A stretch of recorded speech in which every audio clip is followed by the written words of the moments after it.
Mira comes in from the off angle, and they all go through cage. I don't know if going through cage is like the best play like as a team here, because I feel like their comp really does well when they're diving from multiple angles. So you kind of have space in here doing what he does to protect his backline. Mira coming from maybe farther away, and then Violet kind of, or Birdring kind of where he is right now. That's where you can set up the best engage with OGE's follow-up. But Mira goes too deep and he gets caught out. He dies for it, right? And that allows him to get much more aggressive. What this does against their comp is it means that like their dive is much weaker. Like Doomfist has the most powerful cooldowns out of like all of these besides maybe Ball Pile Drive, right? But it's very hard for a Doomfist to initiate into a McCree Break Reaper. Like there's not much that Doom is going to be able to do, especially when they have an Ana as well. So you kind of have to wait, at least in my experience, like you kind of have to wait for the ball to get in. Maybe Mirror is good enough to do something on his own. He probably is.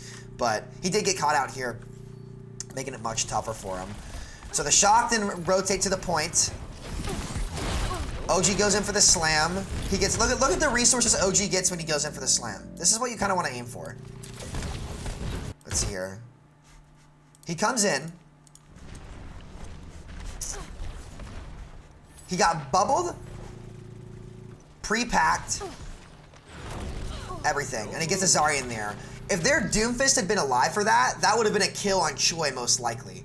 Right, so that's like what the Gladiators are kind of aiming to do, and that's what makes dive with balls so good. Like the setups that you can get from the power drive are just insane, and Doomfist is really good at following up with those targets. It's kind of like an additional cooldown set. It's like the modern day dive. Ball power drive into Doom Seismic Slammer punch with an uppercut and then a punch for the Doomfist to get out. It's really, really strong. But the shock ended up winning the fight because the Doom's dead. Kind of kiting back. Let's go normal speed. They come back and take space. Smurf kind of just charges in. He goes for the play. It's just kind of a cleanup fight, but the Glads are managing to turn it, especially with the Doom being back alive. Choi dies to the Doom, and then they turn. You don't want to split up too much against this, I feel like. I don't know. Well, you kind of just need to play where your front line can heal you. I think the shock split and got picked off one by one. Let's take a look. Choi gets space. This is their side of the map, though. They get the cap. I think Architect goes on his own. Yeah, Violet is split. Violet is split for some reason. I'm not sure how Violet got over there. Maybe he was respawning. But Violet's way out of position. Smurf comes in to help him.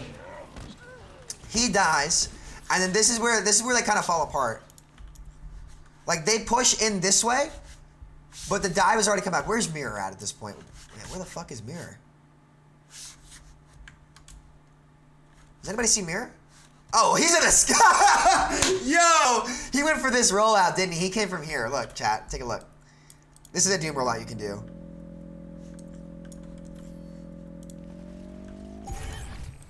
He comes from here, and he's going to punch off this and get into the sky. Yeah. He does that, and then he's got an aerial view of the map, and he can look for isolated people. So Architect gets booped off by Big Goose, who... That's just kind of unfortunate. I guess he just got a really good flail on him. And at this point, once the shock have come in here, they've lost all the space that they need to take against the dive, right? Like, the best time for dive comps to punish are when you're coming out of chokes kind of together. And since they're not playing kind of in this space or on the point where they're safe, like Mirror and all their other damage have them surrounded from multiple angles. And that's what they avoided when Mirror went in a little bit early the first fight. But now that it's like this, like look at this. Their resources are split. Their DPS can't peel their tanks from what's happening in the front line. ANS is half health against a Doomfist with the Reaper. I'm not sure if Mirror gets a kill. I think he does. Hold up now. Now he almost gets a kill. At this point, ANS is too low. What basically happens is after he gets chipped down and their supports are dead and they split off, Birdring comes in with the finish. Like this comp has multiple threats that if you give them the angles, they can absolutely frag out with. The Mirror cleans up Choi, they use all their cooldowns, they split up, got caught out, and then got picked off one by one, right? Like they weren't really in a position to peel each other. So I don't know, I think maybe, and again, like I'm not saying they're bad for doing this, obviously the Shock, I think they're probably still like the best team in the league. They probably said they had an off weekend, but Violet got caught out and then they overcommitted and tried to peel him out, and then the Gladiators dive managed to pull through. Alright, that fight's won. We're setting up for next. The biggest win conditions here, okay? So support ultimates are coming online early. What I think Birdring can look for early on is A choice bubbles. The best way for them to get a fight win here is with the pulse. Like the ideal situation for the Gladiators is Birdring, like the Shocker setting up their engage, Birdring goes in with the pulse, picks somebody off and buys them like an extra 20% on the clock just from that pulse bomb, okay? If that doesn't happen, you've got the ult economy advantage. The only thing they're really coming up on besides their support ults is their grav, and you're coming up on a nano, which on this comp should go on the Doomfist. If you Nano Doom is incredibly strong. I think it's one of the best nano targets like in the game entirely. So you go for the pulse, you miss the pulse, Shaz can get his nano, build the nano on the Doom, Doom will get his ult off that, and you can snowball them with the ult economy, maybe get about 20 to 30% off that. So let's see what happens here. Shocker setting up on high ground, which is as they should be. Mirror gets slept right in the middle of the point. They're going to have to bail him out. Striker is swapped to the Tracer. OG is poking for Nano. So OGE took that damage. I guess he's going for the Mega. I guess he doesn't need to get healed. But Mirror getting slept was really, really bad for the Gladiators because now Mirror has to set up again. He has to use his cooldowns to set up, meaning that they're going to have to engage a little bit later. And the later that you engage with the dive comp, the harder it is to get value from it because it allows them to get space. You can, like, if dive can take the tempo when it's executed properly, it's so unbelievably hard to play against. See, look, because of that sleep, the Shock were able to rotate to the point. Mirror got slept, which forced OGE early. Because OGE gets forced early, he has to kite back and give up his first engage to get the Mega. If you give up the first engage of the Mega, dive loses its biggest engage potential, right? Where it can get the most value on the first engage with neutral resources, okay? Because this comp has to shut down their cooldowns. If this comp doesn't shut down their cooldowns, they just get absolutely rolled by the Doom Tracer combo. And look what happens. Mirror goes in and gets like quad stunned. Like, this is really hard for Doomfist to engage in, right? This is really hard for Doomfist to engage in because they're all grouped up. They have so many cooldowns they can hit you with, and it's not like an open part of the map where you can get value from your uppercut and then get out easily. Once he goes in, there's no getting out, so he has to get the nano. But because they got slept, they're not going to have the nano in time for him to go in. If they had nano the Doom in there, it would have been really good. Because nano Doom is just like your attack power goes through the roof. So OG rolls through. He can't get the slam on for the Doomfist, and then the Doomfist goes into a break, gets double stunned, goes down. High Noon comes out from ANS. The Pulse from Birdring comes in. Violet does get booped off the map, so the Glads commit to this fight. The Glads at this point, after Violet gets booped off the map, they immediately take the tempo with their ults, which is so good, guys. Like, one of the most important things in Overwatch that low-ranked players don't get is how to take the tempo with ultimates, okay? Your actions per minute as a low-rated player are just so much lower than the high-rated players. The Gladiators know they have 3 big wins with their ultimates, okay? And the Shock don't have their ults. It's much harder to retake into Koth than it is to take, right? Or than it is to defend, right? So what they want to do is they immediately use all 3 of the ultimates to try to turn the fight immediately. They use 4 ults. The Birdring popped his pulse bomb and he missed it. They cast the minefield, the rally, and they use literally every ult to win this fight before the Shock's ultimates come online. Now, do they win though? I think they probably do. They do. And then they win, okay? That 20%, 30% on the clock is so important. They don't have ults to work with on this next fight, but their biggest condition now, based off how Koth works, is they want to force at least 2 of these ultimates from the Shock, at least, on the next fight. That can be considered good. Maybe stall out the point a little bit. The odds of them winning this next fight with their current ult economy is low, but it's honestly better to overuse so that you can, get the point in the first place than it is to underuse. Space gets slept. Violet's been hitting a lot of early sleep darts on people. Mirror's setting up in a different spot this time. They grab their team, man on the Rhine. Not much they can do. And then there it is. That's 3 ultimates out of the Shock, which is really, really good for them, okay? Because now they only get 1 fight out of this, and the only ult they have going into this next fight is Rhino. Shock, or Gladiators then, are coming up on both of their DPS ults, so that they actually have a much better chance that they force all 3 of these ults. If Architect had been able to save his rally, the Gladiators definitely would have struggled like way more in the next fight. Who do they nano? They nano the Rhine.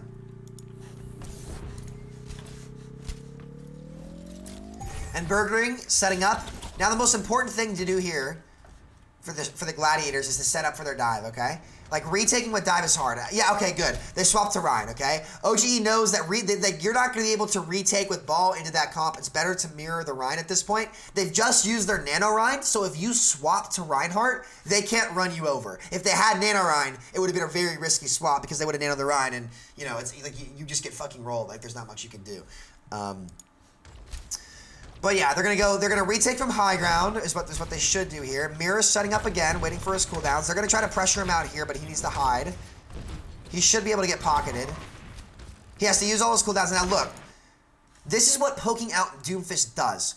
If you give a Doomfist space, you've already lost to him, okay? If you can force the Doomfist cooldowns before the fight starts, he'll never be able to use his most dangerous attributes, right? Which are being able to go in with all 3 of his cooldowns, bully your backline, bully your squishies, get in and get frags, okay? If he's had to use 1 or 2 of his cooldowns or he's low HP, his kill potential goes way down and your ability to kill him goes way up. So what Choi was doing was really, really smart by focusing that Doomfist down. Okay, let's see what happens.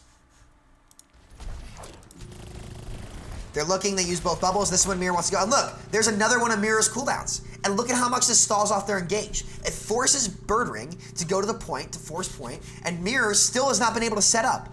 If Mira can't set up, the Glads cannot push in. Found a little bit more change. Oh, Joey, thanks for the 10. So Mira finally gets set up. He's going to have his cooldowns back now. The Glads have taken the cage, and Birdring forces them back, okay?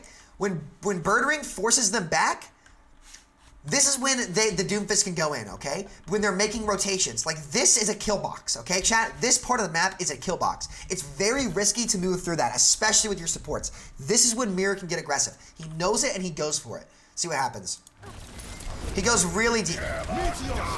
And the reason Mira goes really deep is because he has his ultimates, right? So not only does he force the Shatter, I think they get another thing here. Or no, sorry, he didn't force that. Look at how he forces ANS.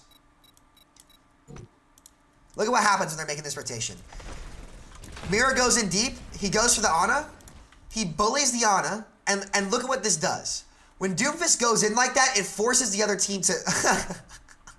Yo, ANS, you good, bro?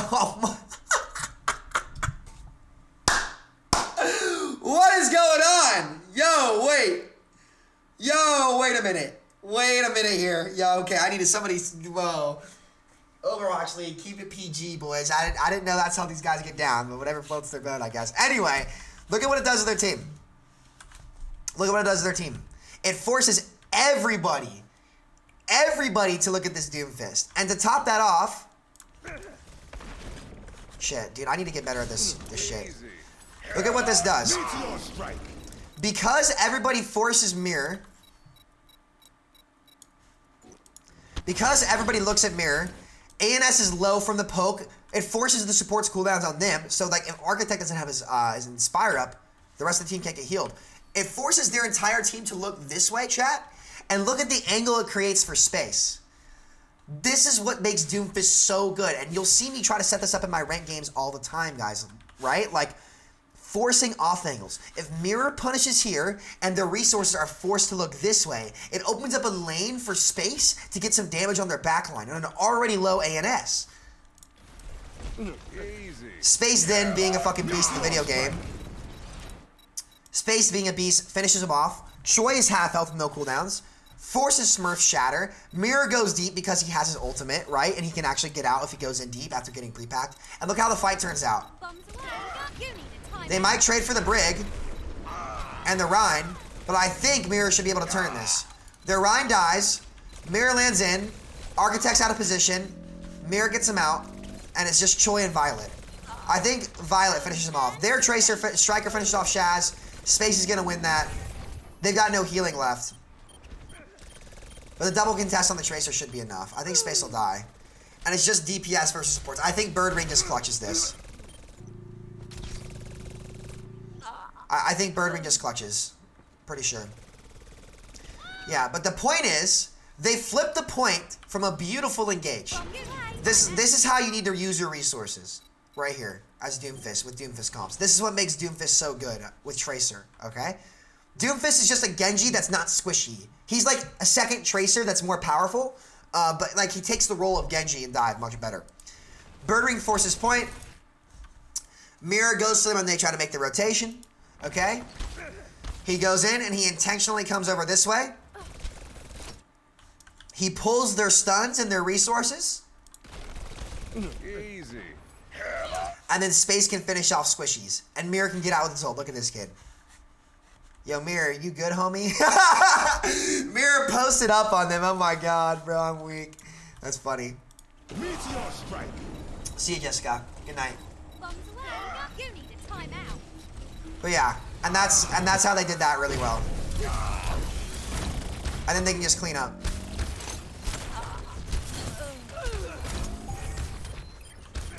And then it's just, you know, kind of next fight. Any questions, chat? You guys got any questions? I'm not going to be playing Modern Warfare Remastered campaign now. What do you guys think? You guys understand what I'm saying about how Doomfist can pressure off angles and how, I don't know, maybe, I don't think the Shock, I think they needed to send a striker to contest the point instead of sending their whole team back, because if their whole team back, it allows the Doom to come in for free. And if the Doom can come in for free, that's what happens. Striker ANS in the tree. Is mayonnaise an instrument? I'm going to take it that you guys understand. Okay, let's go next.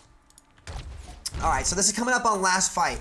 The only win condition that Gladiators have is really this their Grav coming up and Shaz's Nano. How did ANS die? He died from Space because Mirror forced like this side, like that angle right here, and Space was able to come from this side when to pick him off because they were grouped up in a really poor spot. But, alright, next fight. Win conditions for Gladiators. Nano Doom probably to start is going to be the biggest one, and if they can build their Grav off that, Mirror will probably be able to get another ultimate, and then they'll be able to get a free Grav. The Shock need to get a value high noon. They probably need to sit high ground up here where Choi is, and look for the high noon up there. That'd probably be their best play, maybe to zone, and then send Striker to point with Brig Packs to try to take it. Then they're going to have to play for their Nano and Grav, but I think Gladiators win this if they can engage with Nano and Mirror, and he's setting up for it here, so let's see what happens.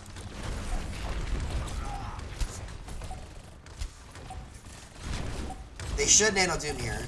He might not want to go yet. He might want to wait for them to drop. Once they drop and they're vulnerable, look, they're in the kill box again. They're letting him go to point because they can Nano Doom here and they know they don't have Grav. Oh, they Nano the Rhyme. That's fine, I guess. If they're trying to make the rotation, Nano Rhyme might not be bad. OGE goes for a big pin on ANS. He gets it, and look what happens. Violet's caught out.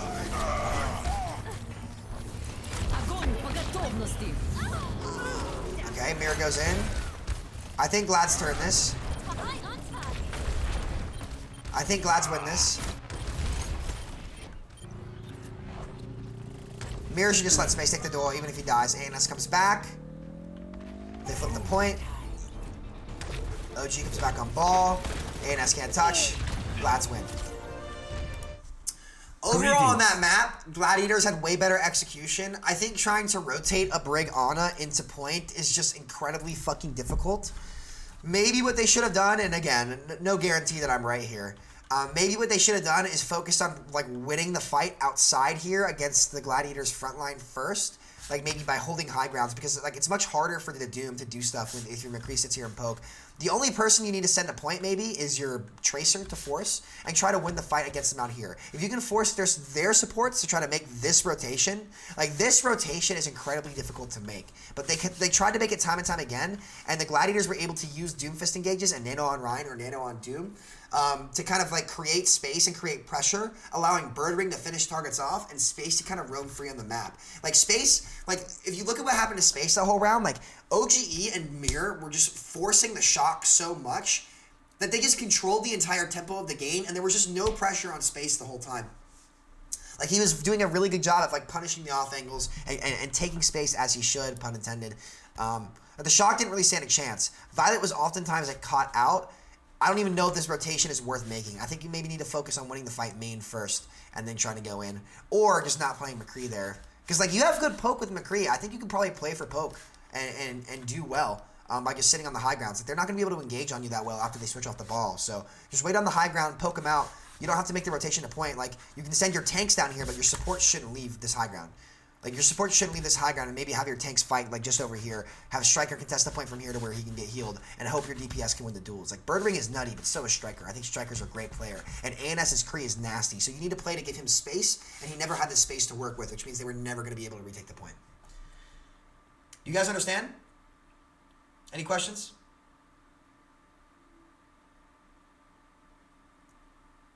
The Gladiators played this perfectly. Like, the Gladiators know what they can do that's really strong, and they did a great job of doing it. Honestly, they did a really good job. Mirror's Doomfist is just really clean. Why can't they have McCree sit close to the back of the point to deny Tracer? Because your Kree is never going to be able to rotate here without getting a Doomfist engage on him and a Tracer dive. There's no way. Like, this is not good for Kree. You don't have angles, and they have, like... Okay, listen.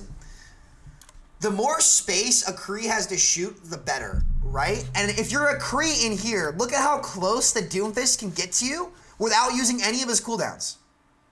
Like, they can surround you from multiple angles. If you play from up here, there's only one real spot the Doomfist can come from, and it's nearly impossible for the Tracer to dive you too, right? Like, the only way they can kill you is if they bubble their Doom, or they come in with Nano Doom.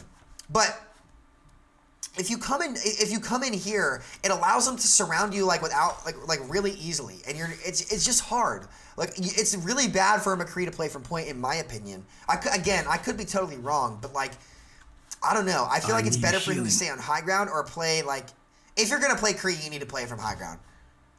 Or you need to play, like, in the courtyard here. Like, you can never send your Kree to rotate back to point. Like, you have to fight aggressively for this. You cannot give it up. If they have Bird Ring on point, then it's Striker's job to go contest them. Never give up this room, and if you're at the point where they have cooldowns and you're rotating back to point this way, you've already lost. There's no way you win. Another 40 from Joey. Holy shit. I think it's now a full 100 for me today. Devontae needs to step his game up. Yo, Joey, thank you so much for the 40. $100 total today, man. I appreciate it. Babe, thanks for the sub. Sicarus, thanks for the $2. Christian, thanks for the sub. I appreciate it. Damien, that's the $5. I appreciate that, man. Thank you so much.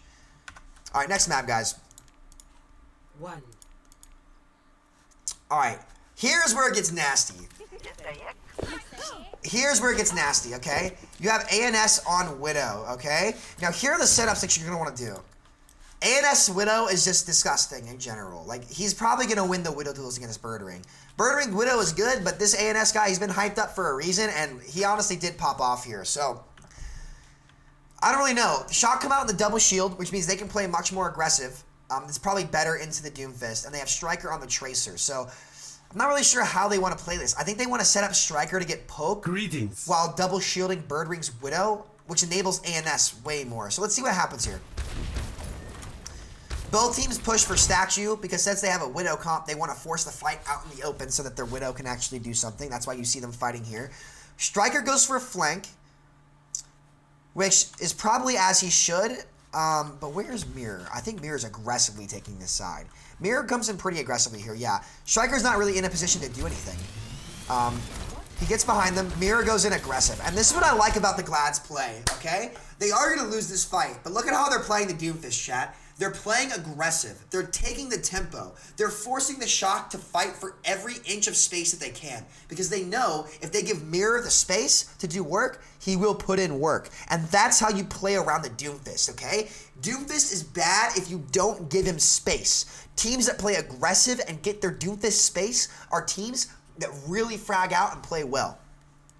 But ANS takes a good angle, and here's how it can get punished, right?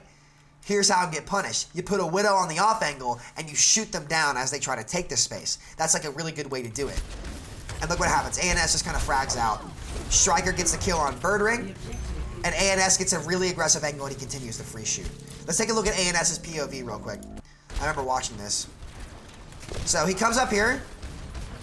He catches Big Goose out. Striker, this was really good. Big Goose looks back to peel Striker, who goes on the flank, because he has to peel his Widow. So as he turns and goes back a little bit, he can't make the full rotation with his team by a half second, right? Because of that, he has to get his Inspire up, and he throws his Flail out, which makes him vulnerable to ANS, who's taking a really good angle over here. Striker is left in, what they've decided to do is they're saying, Striker, you can test the Widow. ANS, you can test our team, and you pressure the Doomfist.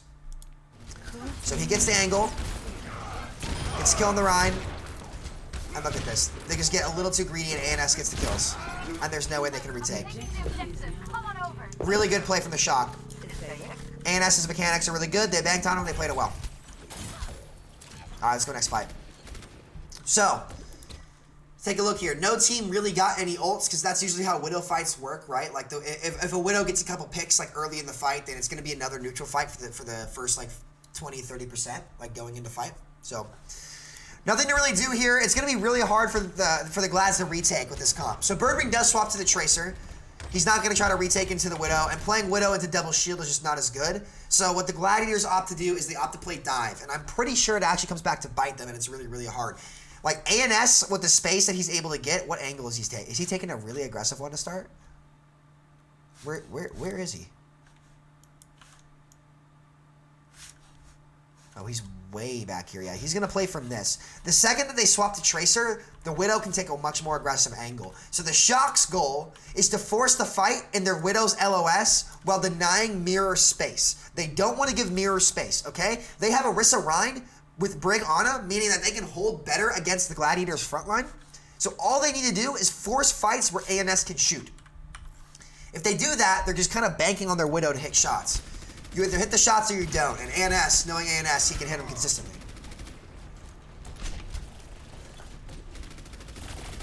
So, what Mirror and Birdwing are going to try and do is they need to get around behind this Widow, especially Striker, or especially Birdwing, right? Mirror kind of wants to play for their front line because there's no real way for him to consistently contest the Widow unless he has cooldowns for it, and there's no way to really get a Widow up here. So Striker's going to have to get behind them, or Birdwing's going to have to get behind them and contest them. While Birdwing contests the Widow, Mirror is going to want to go from an off angle onto their backline. So ideally what happens here is a pincer play, right? OGE in space can push in with their front line to pressure their tanks here, and Mirror is going to try to either get a punch into one of these columns or knock somebody off the map.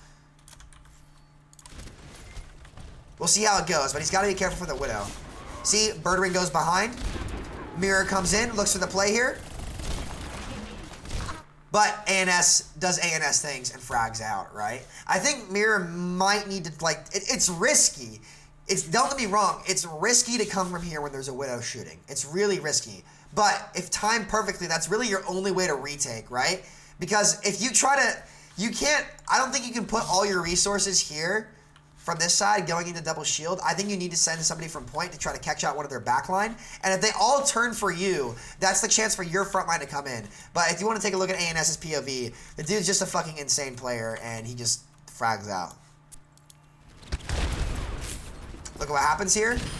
Big Goose gets caught out early. And then Shaz gets caught out too. See, but he has a pack, and like the problem was they got caught out before Birdwing could really contest him.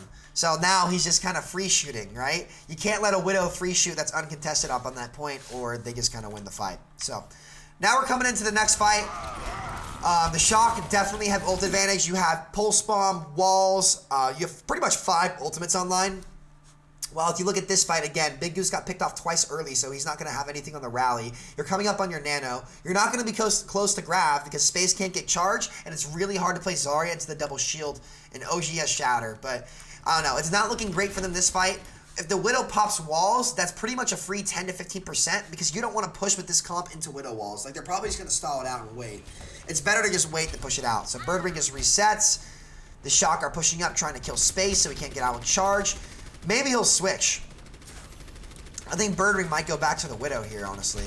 He does. Birdwing swaps back to the Widow because he realizes at this point ANS is just going to get packed off cooldown. So if you pick Widow off the start, it means that ANS can't play here. So it's a bit of a gamble, okay?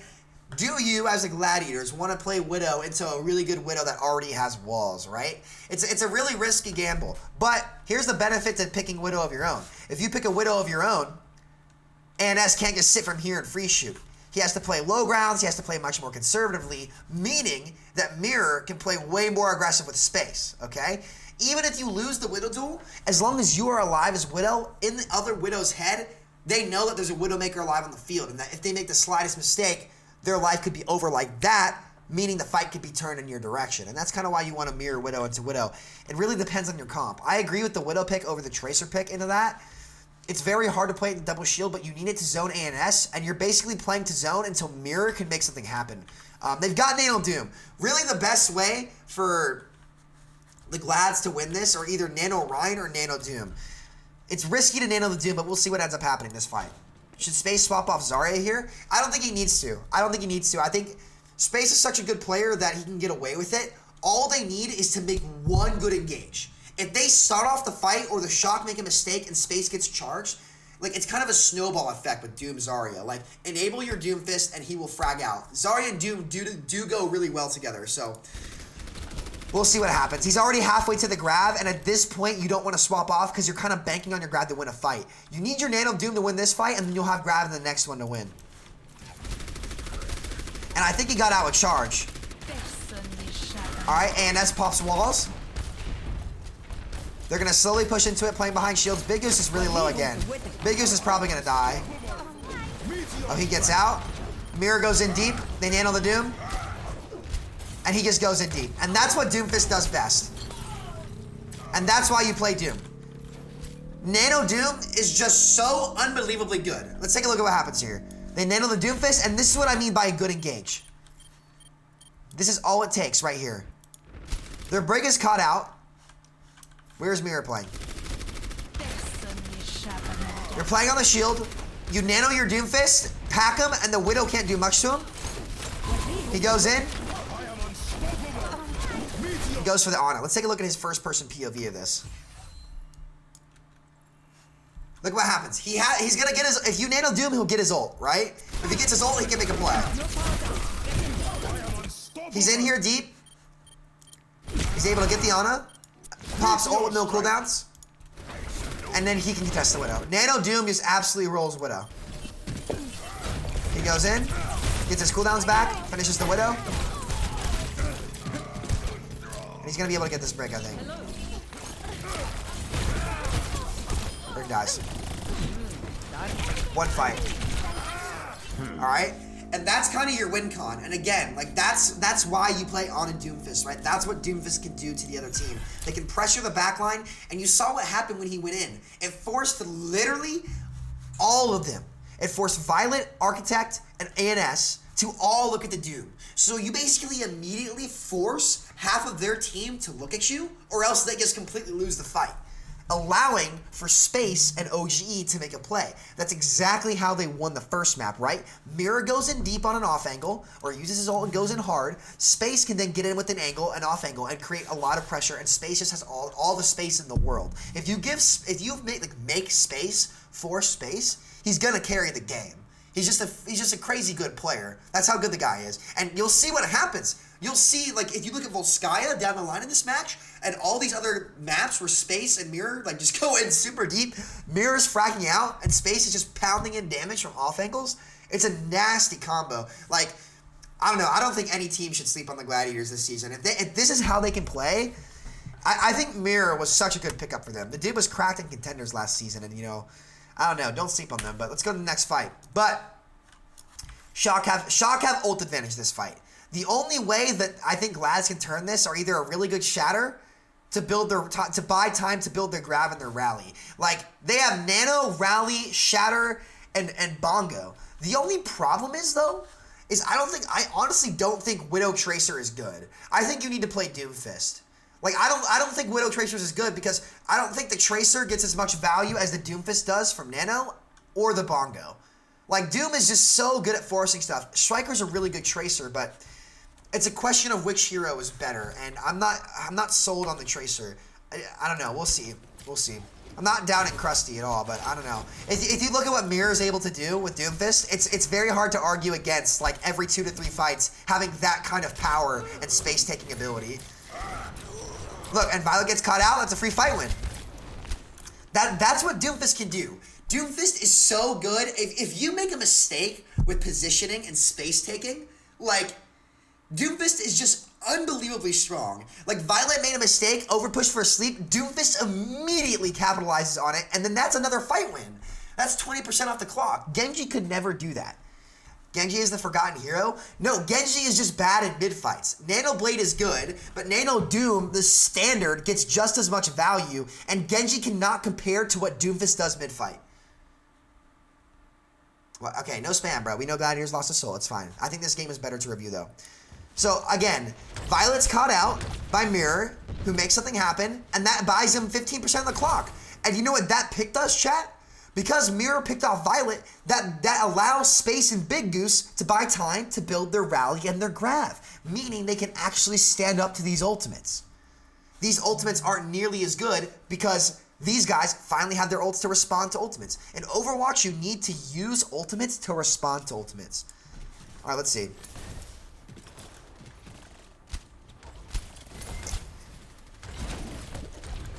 Here we go. They're coming in. OGE's looking for the shatter. I think they want to get aggressive on them here to force something.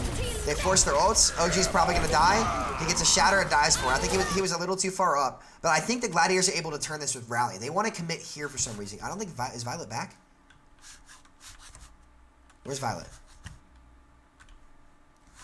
I don't know. Oh, what they want to do is they want to stuff the Widow. They don't want to give the Widow space. So if they fight here, it's really hard for the Widow to get value. They're fighting here. Space gets grabbed. Nade comes off. And Doomfist does Doomfist things. Mirror has another ultimate. I think he's going to die. He kills the Widow. They win the fight. And you guys know why this was possible? This was possible because Violet got caught out. Greetings. They were able to build their grav and their rally and another Doom ult, and now they got Nano Doom for the next fight. So let's look at Mirror's POV. Look at what Mirror does, and look at how Space follows up. This is what made... I think this is why the Gladiators won. OGE goes deep. Gets the shatter off.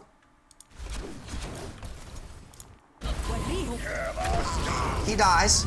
Space gets the grab, but Mirror is already behind them. Where does Mirror come from?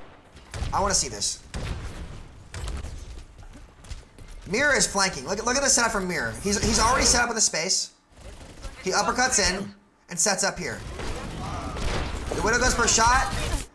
But look what happens when Mirror's behind them again, guys. Look. He's only 60 on his ult going in. He's 60 on his ult going in. He gets the E. The Widow is denied space because he uses his grapple and he's forced to drop because the Doomfist is there. Meaning, look at his LOS here. Like, this is trash. Like, he can't shoot anything from here. And that's because of the Doomfist. Again, Mirror comes in. Space has a pocket Ana and a pocket Brig to keep him alive at all times. So if they go for space, Mirror is behind them. So since Mirror is behind him, it forces Architect to turn, Smurf to turn, and Choi to turn. And because they all turn, Space, look at this man, buy his merch by the way, it's fucking sick, can just go in and fucking roll. Right? And that's the power of taking space with Doomfist. That's why I actually loved watching Gladiators play. They know exactly how to make space for each other, and they just control the tempo of the game. They completely control the tempo of the game this entire time. The Shock were never able to take it back, honestly, because I don't think they were running a Doomfist themselves. Space gets the grab. They're all nanoed. Wait, where the hell did Mirror go? What the fuck? Mirror, where are you? Oh, he's right there. Mirror gets the rally armor from going in, and it's a rally Doomfist. He gets his ult. Space is bubbling him off cooldown, right? Space is bubbling Mirror off cooldown, allowing them to just stay in the fight. He gets his ult, doesn't get anything with it, but he gets his cooldowns back, and he gets the Widow because the Widow used her cooldowns. And then they kill the Rhine. And again, the Gladiators have just taken the tempo here. Like, I think ANS needs to get off Widow. Like, I don't know. Well, actually, no, they have a Widow of their own. So that's fine. I think they need to go Tracer here. Hold on, chat. I gotta pee real quick. I'll be right back. 1 second. Gotta pee.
All right, guys. Sorry, I'm back. I just really had to go. All right. So again, the Gladiators have just taken the tempo of this game. They're running away with it. And honestly, it's because of the Doomfist, I think. I don't think you should play Tracer Widow. I think Doomfist Widow is just better. I think Doomfist is such a high-value nano target. I think they lost... I don't think they lost at the hero select screen, but if you look at what's happened on this map, it's literally just been because of mirrors and spaces and gauges. Like, they are constantly on their heels because of what mirror and space are doing. So here they go. Joy swaps to Zarya. And look at this again. Look at this again. The win con for Glads is nano. They have no ults. They nano OGE. He's going to come from this way, and mirror has already set up behind them. Meanwhile, ANS is taking a Widow duel over here. Like, these guys aren't getting value because, this is what I mean, okay? Like, the Widows are just taking the duels versus each other. But look at how much more value the Gladiators are getting from running Doomfist than the Tracer. Like, what has Striker been able to do this whole round? Nothing. Nothing. Like, they're diving the Widow, but the Widow isn't what's winning them fights. They're winning fights because of their Doomfist pincer attacks. Like, they nano OGE, and Mirror's going to come from the off angle every single time. And look at what happens to them. They're going to be half health low. Mirror's going to come in and just one-shot them. Look at this. Good name timing. Oh, okay, well, they're going to lose this fight. But it was a good setup. Or maybe they won't. ANS wins. ANS pops off. But their front line is getting rolled. They're going to have to get out now. But let's say this doesn't happen. They're still going to lose this fight. Right? And it's ultimately because of the Doomfist setups. Like, Striker gets the kill on Bird Ring, which allows ANS to turn. But this is not consistently winning against this. I don't think. Like, look at how much pressure they have on their team. Look at how caught up they are. OGE is nanoed here inside Smurf's body. There are 3 people grouped up, and if you're a Doomfist, if this is what you see when you turn the corner, you've got all 3 of your cooldowns, dude. Like, if this is what you see, this is a free meal, right? This is a free freaking meal. Like, you are going to absolutely decimate them, right? Like, I don't know, man. And that's why you play Doomfist. And the Glads are going to win this fight, ultimately. And then win the map. The Shock didn't have a single clean fight of retaking because of the Doomfist. Give a Doomfist space and he frags out. Their fight's going on. They have Pulse Bomb. See if Strike can get value from it. And meanwhile, the Doom is just bullying the front line. It's not even comparable. And look at... Oh my god, Mirror. Oh my god, Mirror. And that's what Doomfist can do. That's what Doomfist can do. Like, you just... They stand no chance, right? Because the Gladiators control the tempo with Doomfist. Once you give Doomfist space, it's over. Like, for example, Tracer ult versus Doom ult. Mirror gets his ult. Mirror forces their nano on the ball, then CCs the ball out of the fight so that Violet is forced to use the ult defensively rather than aggressively. Mirror knocks him off the map so he can't touch, forces Striker's ult on him without using any ults himself. Mirror's forced 2 ults in the neutral fight and then uses his ult to live. And Striker dies. To me, it's just so clear at this point that the Doomfist was just more value than the Tracer. And I don't even think it's like to do with like how Striker played, because obviously Striker is a really fucking good Tracer. Right? Like, Striker's Tracer is nasty. It's just their front line just consistently got smacked because one team played Doomfist and one team didn't. Doomfist is just unbelievably strong in neutral fights. That's why Doom gets so much value. You can nano him and he's even better. He takes the tempo well, he takes space well, and there's just no chance to Shock win that with that comp. I think Mirror's Doomfist was absolutely the deciding factor on that map. Alright, game 2. Let's take a look, chat. Any questions? Ready for battle. That's how you counter Doomfist, by the way. You don't give him space. Every time that the Gladiators took space, Mirror fragged out. And they stood no chance. No, I want to review the Shock Gladiators game. Like in whole, so I can post it later. We have no good Doomfist in plat. That's probably true. Attackers I will do some Chengdu matches down the line. I just didn't get to see those games this weekend, so I don't have any like pre-existing thoughts about them. It's Ons, not ENS. Okay, I got it. What situation has to happen for Genji to be viable? Brig and Doom need to get banned. I mean, Brig and Doom are just better versions of like Genji and anti-dive. Like, this Genji pick, I'm sorry, like, I just don't think it's good. I don't think there's any world where you see this comp and play Genji. It's just shit. Like, it's just so inconsistent. It might work in scrims, but, like, it's so evident that Genji's just a shit hero. Like, don't get me wrong. Architect is cracked out, and he's incredible, so I can see why the Shock think they should play it. But I think the Shock do best when they play into the meta rather than against it, and if you're ever playing Genji, you're playing against the meta. Would you say Mei is a possible Doom counter? I mean, she's neutral to Doom. We'll see. I think the Shock struggle with comp issues. I think the comps that they run weren't good. Like, you have Sinatra as well. Like, Mira's a great Doom, but Sinatra's a fucking beast, man. Like, I'd love to see him play. I'd love to see him play more Doomfist. He's such a good player. But let's see here. Okay, so out of the gate. 4, 3, Out of the gate, I disagree with this.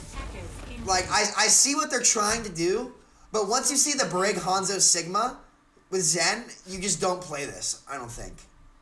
Like, Super is going to be useless. You either commit to full dive into this to win, or you just switch. Like, these half and half comps are just too hard to play, especially when they have DPS players that are this good. So, I don't know. If I'm Shocked, I want to go back and switch right away. Like, you just don't play this shit. Like, if you're going to play it, you go Winston with it as well. Or was Winston banned, chat? Sinatra even said if they mirrored, they could have won. Yeah, I know. Because, like, the Shock, they just dug themselves into a hole. Like, just never play Genji, ever. Like, do not ever play Genji. Like, it's easy to say that in hindsight, for sure. But, like, I think now they know. Like, I don't think this is going to happen to Shock ever. I think the Shock are too good of a team to have this happen to them, like, two weekends in a row. Like, it was an off weekend for them. This comp is dog shit. Mirror them and roll. Like, you go back to spawn and you switch right now. Like, I don't know. The win con for the Shock is to get a dive off, but you're never going to get a dive off onto a Tracer or a Hanzo when they have this comp. They're going to be able to split up. You cannot set up your ball and your Genji well enough to do anything. Like, you're basically, like, your only win condition is can you build Nanoblade before they get Trank? But their Zen has a free spam target in Super the entire game. Like, Super is literally useless. He's a cart bot. It's just, this comp is terrible. Like, let Super frag. And look what happens. Because they're playing this comp, the Gladiators, again, get all the space for free. Look at the angular pressure they have, okay? Mirror is shooting from an off angle here with a Zen Orb, constantly pressuring Super, which then allows Space and Birdring to pressure them from multiple sides. And the Shock are just sitting here in a kill box. How is a Genji supposed to contest a Sigma Tracer? Do you know a hero that can contest a Sigma Tracer? Doomfist. It's hard to play here for sure, but it's better than Genji. Like, what are they going to do to this? The Gladiators have created angles again to where they take the tempo from the Shock. Super is useless on the cart, and he can't do shit. Mirror is free shooting. Mirror is free shooting. Oh, man. And Architect is just another player like that. So Striker gets behind them. They rotate under the gas station. And this is good. This is good. But they forced a rotation. So what the Gladiators do is they rotate to the other side. And you know why they can do that? Because Super is useless. Like, he can't do shit. Like, Super's a great player. If you enable him, he'll be able to do shit. But because they're playing this half dive Rhine, the Rhine is just an ult battery for their spam and poke. You're banking on your Genji Tracer ball to win a 4-on-3 at all times. The Shock are playing a 4-on-3 the entire time. You're not going to win that. Your neutral fights are terrible. And if your neutral fights are terrible, you're never going to get an advantage in the ult economy, which is what your comp is banking on. You're banking on an ult advantage with Nanoblade, but you can't get the ult advantage because you don't have any neutral fight potential. But we'll see. OGE drops. Architect has to dash in and try to do anything, and he dashes in at 1 HP and dies. What's up, homie? You're a good Genji. The hero is just dead, and he'll never come back. I'm sorry. Anyway. So after Architect has died at 30% ult, Shaz is going to be able to get his Trank easily. Name one thing on this team comp that can force a Transcendence for a Nanoblade. Nothing. They literally cannot force it, right? Like, maybe a Nano on Striker, but they can just continuously pack the Zen and discord the Tracer and shoot it with the Hanzo, and like, he'll just be able to save his Trank. Like, at this point, after, like, they should have switched at the very second they saw their comp. They should have immediately swapped off. But they didn't, and they stayed, and that's why they got held here the whole time. So we'll just like, play it out. At this point, there's not much to review. This comp is shit. Their comp is good. Wait, no, hold on. This comp is shit. This comp is good.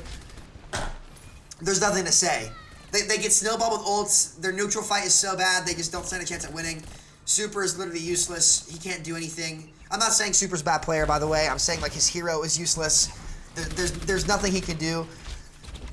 Like, I don't know, man. Like, maybe you mirror, like, put Super on literally anything else. Like, even Sigma would be better than Ryan here. And, like, the Shock have good players. It's just they lost at the hero select screen. Doesn't Super only play Ryan? Super can play a lot of heroes. Like, his Ryan is his best hero, I think. But he's really good at a lot of things. But just, like, enable him to do something. Like, you're playing a permanent 3-on-4, basically. Like, enable Super and he'll, like, frag out. Like, and they started to do that. So, again, there's the pull Dragon.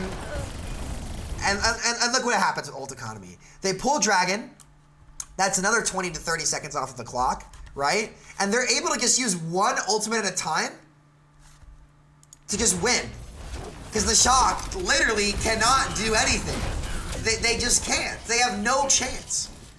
The only way they win is with Nanoblade. They have 0 ranged pick potential. They have 0 engage. They have half dive, but the only thing they can dive is a 3 versus 4. So they're constantly playing into a disadvantage. Oh, Super's on the cart again. Still unable to do anything. He still cannot do shit. He's just sitting on the cart feeding. He misses the pulse. They get in the gas station. What does this do? Nothing. Then another Tracer. And here's what happens. The good news is they did force Trank. That's good. They did force Trank. But Space is just gonna ult and absolutely fuck the Genji. So they nano the Tracer. Shaz is kind of caught out. They get a dive off. Great. Shaz kind of panics and tranks, but it does save his team. And then the Genji gets ulted, and he literally can't play the game. Good hero. And do you know what that was, chat? They use Nano on the Tracer to force that, meaning they don't have Nanoblade. Dry Blade into this is just shit. You're not going to be able to do anything with it. So, OGE goes low, he kites out, and gets away. Do you know why? Because Super is fucking useless. There's nothing this man can do. Nothing. Orisa can get more resources. He has no Nano to go aggressive. He has a rally, but he has no shield. Mirror, he's just going to get discorded, and Mirror and Space and Zen are just going to absolutely fuck him. And there's nothing he can do. Besides sit on the cart. Look at how bad they are on the neutral. OGE gets the bongo off, because again, the Gladiators are taking the tempo. They know they can win the neutral fights as long as they continuously pour ults into the tempo. Space is already halfway to another ultimate before Architect has Blade. And he's gonna get one too. Mirror has another Dragon Strike to start the next fight. They don't have a defensive ult to stop it. They've used their bongo to get another ultimate up to start the next fight. Super needed to switch. Super did not need to switch. His team needed to switch. This comp is fucking trash. It's unbelievably bad. Go next. There's nothing else to say. This comp is bad. Super is fine. His team needs a switch. They needed to go Arista Sigma to Mirror or something else like that. Or full dive. They pull Dragon, and Super dies. Again, he literally cannot do shit into that comp. There's nothing he can do. They don't have speed to speed him in, and he's not on Winston to dive. They don't have range damage either to contest Mirror or Bird Ring. They can't. Their comp is shit. And they lose the poke because they have Zen instead of Ana. And now, they pull Dragon because they know they have Nano Blade, and they need to get either Transcendence or Space's ult. And because they keep initiating with these ultimates, again, Shaz and Space both have time to build up their ultimates to stop this Nano Blade that for some reason we're playing with, right? That won't get any value because these guys have their ults. It seems like Super keeps getting picked off. But the thing is, Super's not even misplaying, right? Like, Super is not misplaying on Ryan. Ryan is just bad into what they're doing. So, like, this is I'm not saying it's a coaching issue, but this is lost at the beginning. Like, they lost this map the second they picked this comp. It's not that they were playing worse. It's not that they were, like, bad. Like, their comp was just objectively worse. 60 seconds remaining. So Space is playing aggressively to get his ult, and then Striker dies. It's unlucky. Do you know why? Because the Gladiators comp has instant range pick potential. At any point in time, Mirror or Space or Shaz could instantly pick someone off across the map and get them 30 seconds on the clock. 30 seconds off the clock means they're going to get their ultimates back. So they come back. Honestly, dude, the Shock needed to go then. But at this point, it's too late. You've got your only win condition is Nano Blade. Shatter does nothing under their comp, and they've got Pulse Bomb, Sigult, and Trank. You're not going to get shit with it. So let's see what happens here. It's last fight, basically. They've got all these ultimates. Space is poking for his ult. He's going to get it because they have a Reinhardt instead of a Sigma. And the Space is a fucking god of the game. And let's see what happens here. Nano Blade. Oh, they use Trank. Oh, Space gets his ult. Oh man, there's 4 people in the fucking air. Goodbye. Game over. You stood no chance. The Shock are playing Fish in a Barrel Simulator here. It's unfortunate. But just bad comp. Good players, bad comp. Happens. You know. Go next map. Honestly, it's not even worth reviewing the rest of the map. Like this was lost at the hero select screen. The Shock did not come into form until the next map. The next map was like glimpses of the Shock that we know. 5, But they come out on this comp. 3. They finally start playing Doom. This is when they start showing signs of life. They finally start playing Doom, but you've got Smurf on Zarya. Like, why don't you just play double shield here? You know? Like, you're not going to out Zarya Space. This map is lost. Go next. Go next. You don't win. No, you're never going to hold them here. Go next map. So, map 1, the running Doomfist won it for the Gladiators. They controlled the tempo the entire time. Their front line was getting bullied. Doomfist is just better than Tracer on these bans. Game 2, Abs, just a really bad comp. Write it off as just a fuck up. It happens to everybody. Go next map. Game 3. This is where it gets interesting. Okay? This is where I got really excited. We put Sinatra in on the Zarya. This is a map where you can run Zarya the whole time, and I don't even have to hype up Sinatra Zarya. The dude's a fucking beast player. I think he's the best player in the league, in my opinion. I think he's the best player in the fucking world. Put him in the game and just rely on your mechanics. Like, what the Gladiators are doing is just they're relying on their neutral fights. Like, where the Shock have sucked is in neutral fights this entire time. They've lost, like, every neutral fight. Put in a player who was the best in the world in neutral fights. Sinatra's a fucking beast. They put him and Super in. They put in their championship lineup from last year, besides Rascal, and they're just going to bank on that, which is good. This is where we see the Shock come to life, and it really shows.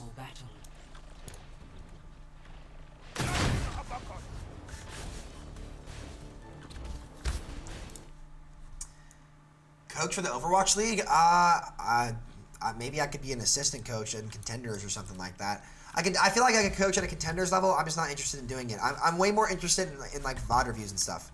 I think that's more fun. I'm only doing this for fun. Like, I guess to clarify, right? Like, I don't have the credentials to like question like Krusty or like any of these people. You know, I'm just kind of like speculating on like my thoughts on what I see. I think Krusty is the best coach in the world. And everybody has off days, even the best in the world. So I'm really excited to see how they're gonna rebound. I think they're gonna come out guns fucking blazing. And as a Shock fan myself from season 1 of Overwatch League, I have a lot of confidence in this team. I think it was just a fluke weekend. It happens. Anyway, so what do we see now different from the Shock? That's good. They finally started fucking playing Doomfist. Doomfist is just like mirror on Doom. Like you have to mirror him. Oh. Holy shit, dude! First, I'm talking about like taking space from like giving space, and then you have to mirror. What the fuck?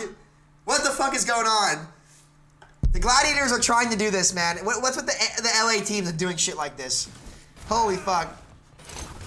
Oh my god! 4, 3, 2, 1. You guys don't have to ban Zugar for saying I should be an out coach. Like it's his opinion. He's entitled to it. He's being nice about it too.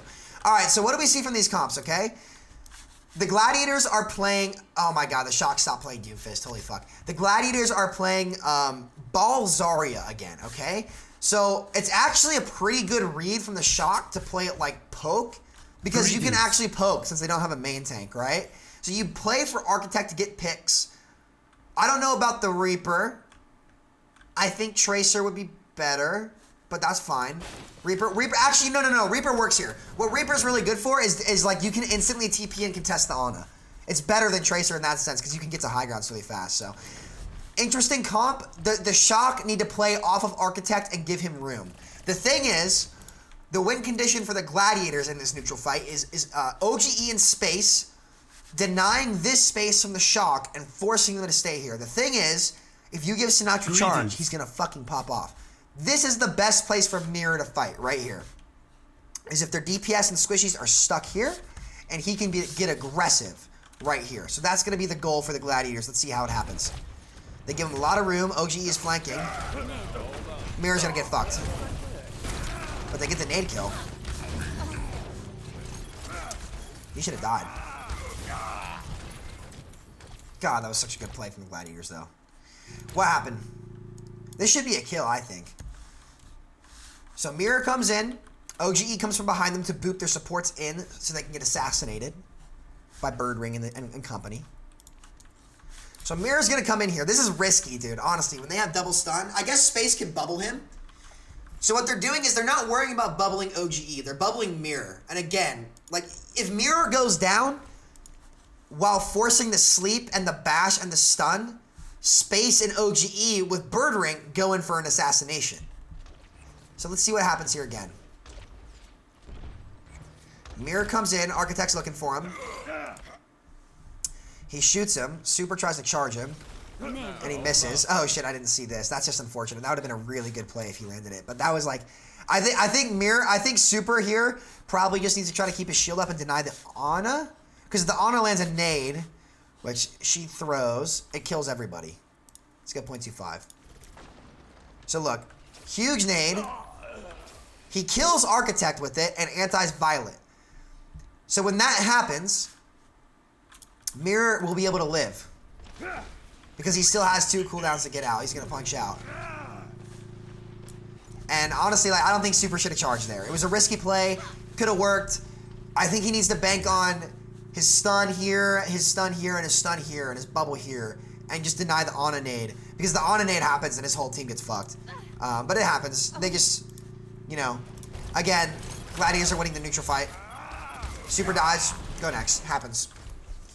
You can't make the play every time. It happens. What can you do? Go next. The Gladiators had players pop off and the Shock didn't. You know, it happens. Do you think Hog can become meta to counter Doom? Yeah, but Blizzard changed Hog in a really bad way over the past few years, so it won't really happen. All right, they're going to go for the same thing here, but this time OGE is setting up on the front. The Shock have the Gladiators have the ult advantage. They're kind of just playing off Mirror, who is set up differently this time. Where is Mirror set up? Wait, what the fuck? Oh, he's set up here. So what he's going to do is he's going to drop back, I think, and get the horizontal E here. That's a good setup. I never thought of that. It's risky, but it could work. So look what happens. He's gonna get a horizontal E. Dude, that is a nice setup. Fucking hell, Mirror. Look at this, chat. This is what I want you guys to do on Doomfist. Look at this setup. Look at what happens here. They don't see him. They're gonna think he's on the other side, and he's got a Zarya bubble and a ball slam with packs to go in. He's just waiting for his teammates' call to go in. They show up. And he's gonna get the Kree right away. Clean. Mirror's Doom is so clean. They trade for OGE. But Mirror's set up here, and that's bad. See, that's when he dies. That's when he dies. Look. When he is stuck with no cooldowns here and Sinatra gets charged, after the shock have held this space, they take it and hold it, successfully survive with their cooldowns. They're not playing to win off the first cooldown rotation. They're playing to win off the second cooldown rotation. So if they trade with Gladiators here on Mirror and OGE's first engage, and they can hold this space, and the Gladiators are forced to drop, this is when they can take the tempo, and this is when they have the advantage, okay? They kill Mirror, they're up 1, and now Sinatra is charged on the point. They have the space they want, and the pressure is on the Gladiators to take. Let's see what happens.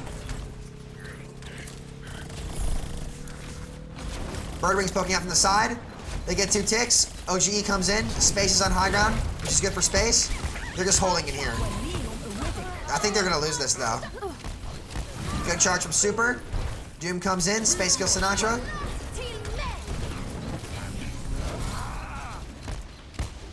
And they managed to take. That was risky, though. They had to commit the rally. I don't think they should have given space this high ground for free, but overall good. So that's how you stop Doomfist. You survive the engage. You don't give him a chance to retake, or you don't give him a chance to assassinate, and then you hold space from him. Do not give Doomfist space. And once Sinatra gets charged, he gets on the off angle and he makes a lot of things happen. So that's good. Any questions, chat?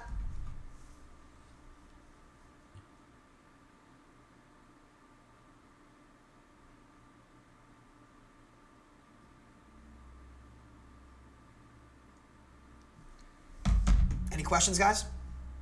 See ya, Irene.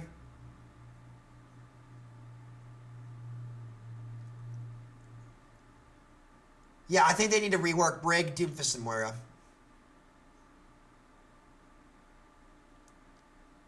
What's your question, Donovan? Real quick before we go to the next fight.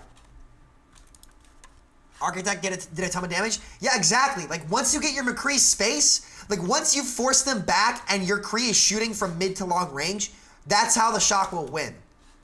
Because they don't have a shield. And then you can just slowly cap. And eventually they're going to have to touch into your McCree, and your McCree's going to kill him. If Doom didn't go in on the second rotation, would they have been able to win that fight? Yes. Yes. It's a risky call, but you kind of have to make a play. They just didn't have the resources for Mirror, and the Shock had saved theirs appropriately. So, we're coming to the next fight. The Shock have the clear advantage here with ultimates. They've got Reaper ult, they've got High Noon, they've got Nano. They've got 5 ults coming into the grab, okay? Ideally for the Gladiators, the Glads kind of need to commit their grab here. Like, they need to grab defensively and sustain with their rally, because the rally can shut down the Reaper ult and the Nano. But this is risky. They want to get the fight before the bus, because the cart pass here. Oh shit, they've lost.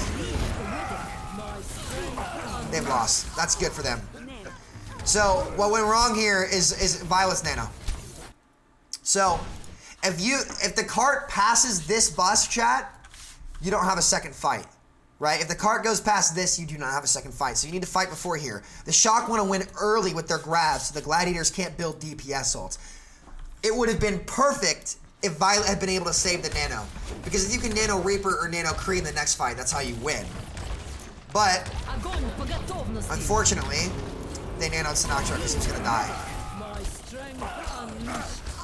That's good for the Gladiators. That means that the Gladiators are even with ultimates coming into the next fight. Because they use both of their support ults. Or no, they only use one. They're going to have their rally online. They're going to have their grab online. They're going to be able to get pulse.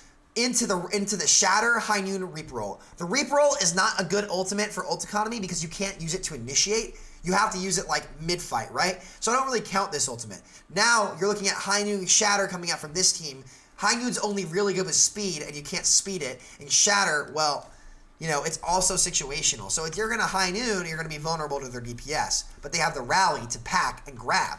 So I would say, honestly, the Gladiators have a bit of an ult advantage here coming into their retake. See what happens. They do get the cap here because they don't have speed. If you have speed, that's what the second fight is. They give it up for free. Shock are rolling. This is good, but now they have grab pulse, and the ult economy advantage lies with the Gladiators. So the Gladiators need to use early to win this fight. They need to get a good grab off. That's kind of the win con. They get the grab, Sinatra gets out of it. Mirror comes in for the flank, and that's why you can't initiate with Reap Roll. Look. This is why you can't initiate Reap Roll. Striker is going to TP here onto the Ana, which you can't see. You're going to go with ult. You're going to get slept and bashed. You're not going to get anything with that. You slept and bashed, it's just useless, right? Meanwhile, Mirror, at this point, you, Doomfist is just so good if you have a good Doom player. Look what Mirror can do here. Let's see what he did. He's going to drop from behind, or in the front. He's going to drop from behind with Space. No, Space has to go main because he grabs. And he's going to assassinate. Look, free kill on their sports.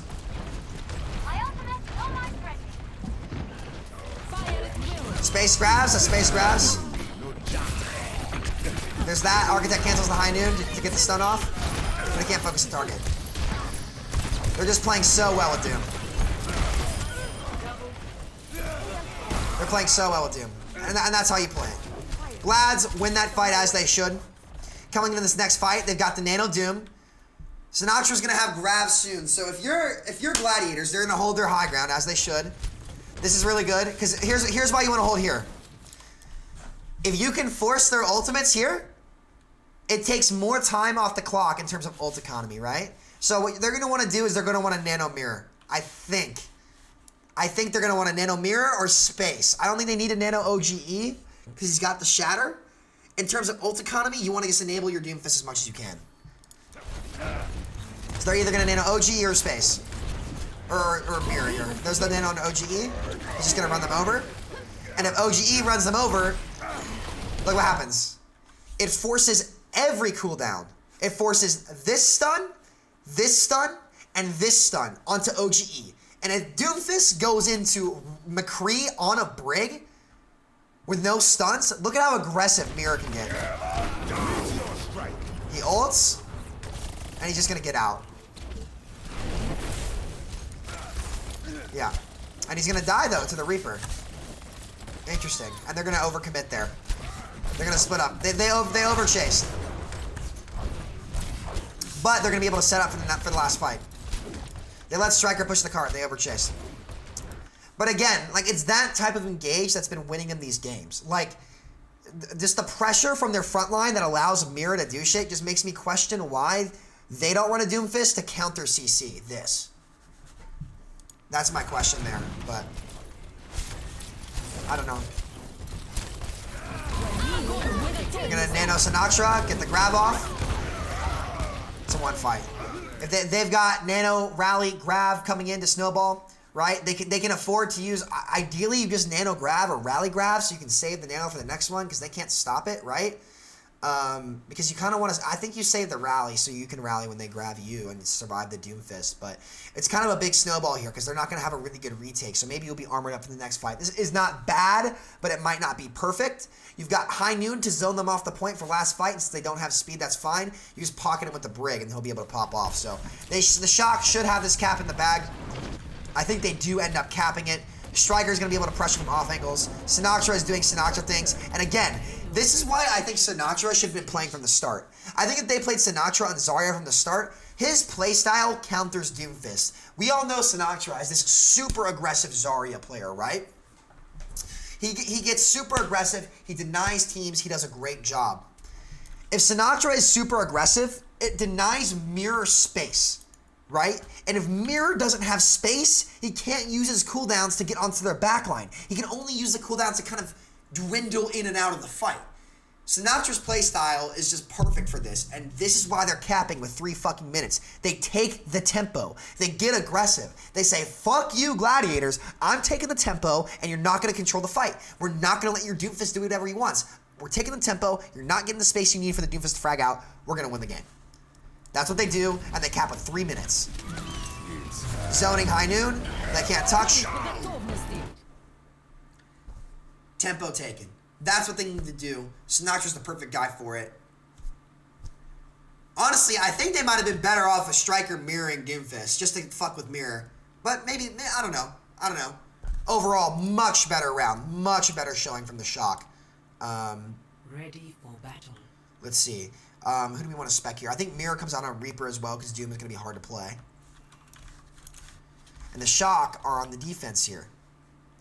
They've come out with a Baptiste. Interesting, not bad. Could be good. They're playing for Pope from High Grounds, okay? A Doomfist of their own, which is great. And then McCree. This is a good comp. I like this a lot. It allows Striker to poke people out, Architect to get aggressive the same way that they were doing. But I think rather than, you know, in the Gladiators case, Mirror is kind of the initiator, right? With Space playing off of Mirror. But I think in the Shock's case, it's going to be more so Architect playing off of Sinatra. If you put resources into the Sinatra Zarya, his aggressive playstyle is going to soft counter the Gladiators, and he's a fucking beast. I don't think I need to say anything. There's a reason he's Overwatch League champion and MVP. Like, this dude's a fucking animal. So we'll see how this goes. This, playing off Sinatra, also enables Super, which is very good for the Shock. So the Gladiators are going to come out on this ball Zarya.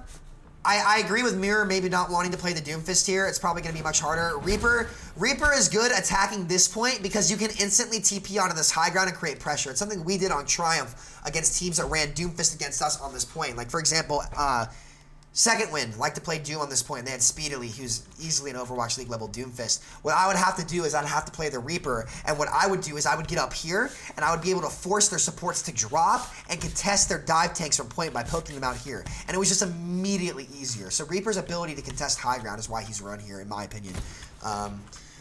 So let's see what happens. How do the Gladiators play this? Sinatra is already being much more aggressive. Birdring goes in for the blinks behind them to set up.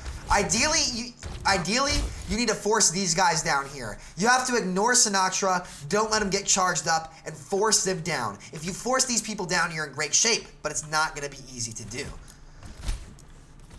Space is pushing from main. Sinatra and Zarya, look at this. This is what you need to see. This is what you need to see from the Shock. They don't give them the tempo, right? These guys get a dive off. I think this is probably too far, but they denied this here. And this is what they need to start doing.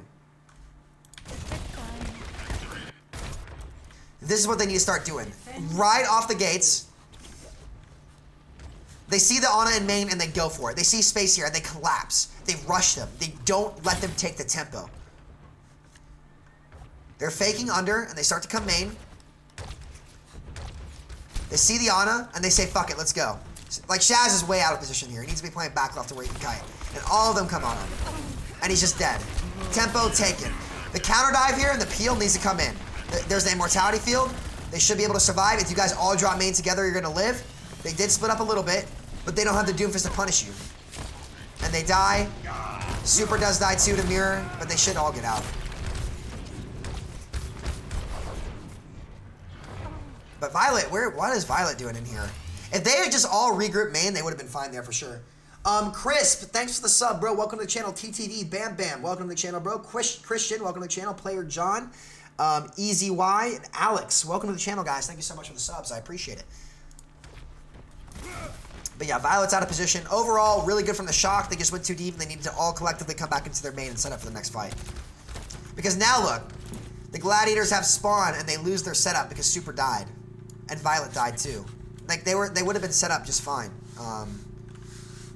Shit, let me do this. Okay. Let's get a good angle up here.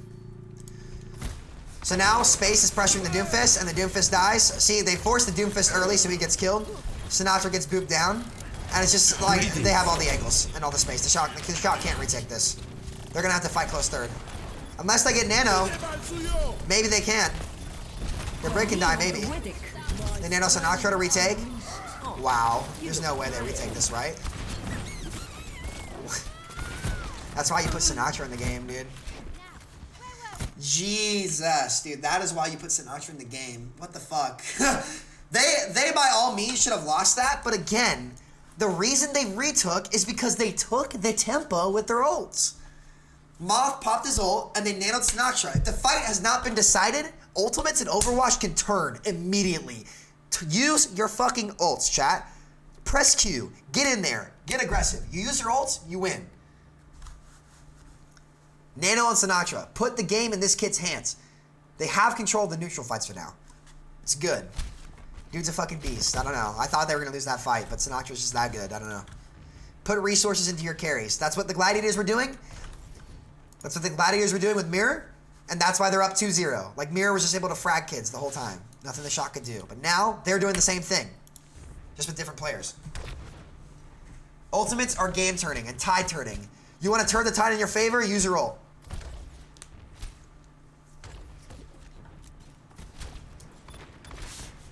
Alright, let's see here. How does this next fight go? Alright, win cons for the Shock. Grav. They want to grab early here, because these guys have a lot of ultimates here. Like, do you want to grab first? Most likely, maybe grab OGE or Space so that they can't take the tempo with these. They have, like, literally 6 ults coming in. This is going to be, like, really hard to win. We'll see what happens. I think Architect is going to play on their front line. Oh, who's sleeping? Oh, Mirror's sleeping. They hide in the ball. It's a free kill. They nano the Reaper. He goes in. I remember this fight. Mirror gets a kill on Moth. And it's just, they're just kiting. And he's dead. Space was not able to use his Grav. Good. Greetings. I guess good. I don't know. It forced their Grav. I feel like 2 ults for 1 isn't that great. I don't know. Or 2, actually it was 2 for 2. It's fine. The Gladiators still have the ult economy. They have Grav Pulse here, but they've got a Nano for Sinatra. I think they're going to end up losing this fight, but I think Birdwing does something crazy. Sinatra's playing farther back. They're not grouping up for the Grav, which is good. They're going to rally out the top. They're going to rally Minefield Grab. 3 ults right then. And then Super is probably going to die because he got naded. Yeah, they just commit... They commit literally 1, 2, 3, 4 ultimates on Super to kill him. And that's worth it. Because now that Super's dead, their comp has a disadvantage. Because now OGE can go in and like it's a neutral fight. So Space can get aggressive with this charge. And mirror Sinatra. Go to sleep. Big Goose has slept. The Reaper TP's on. Probably is going to die. This is lost. Ult advantage. What can you do? They had an ult advantage. There wasn't much they could do. That's fine.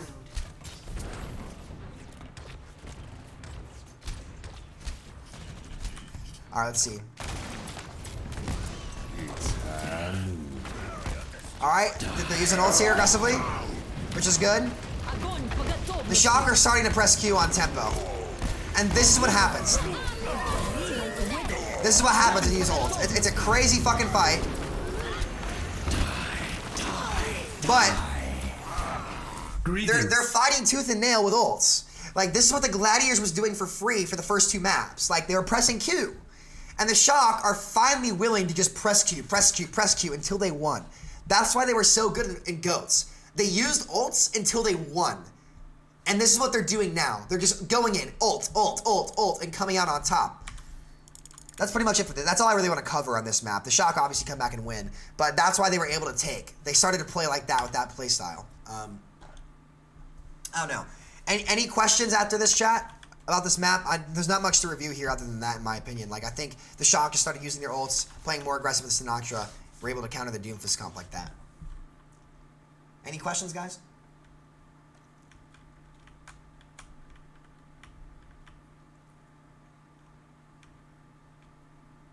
How much do you think the Reaper impacted the game? It was so-so. What are the jobs of Doom Tracer in a comp with Ryan Zarya? Get assassinations. I'll review another match later. I'm doing this one today. What I'm getting at is press Q. If the fight's not decided, press Q.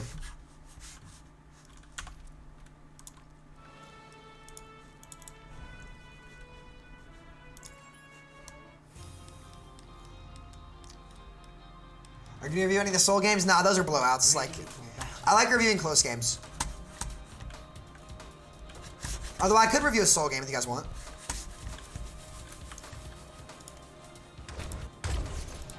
Alright, so what do we see off the rip here? We see the Gladiators come out on the same comp. Thank God the Shock are not playing that stupid fucking comp they played on Route 66. Thank God. Thank God. We'll see though. Alright, they're coming out on this. Just play off Sinatra like you have been. Play off Sinatra. Don't let them make rotations. Take the tempo. Look at this. You have really good pressure coming out from Striker in the back line. And because Striker is pressuring here, it forces space back, allowing for Super and Sinatra to push on the Zen. Now, they might end up feeding here. I don't remember. I think they do. they went a little too far. But at least they're taking the tempo. At least they're doing something, right? It was a little too aggressive. But I think the deciding factor on this map was space. Dude, I honestly, watching this game blew my mind as to how good space was. Like, this dude is fucking nasty at the game. Sorry, pardon my French, but... we'll see.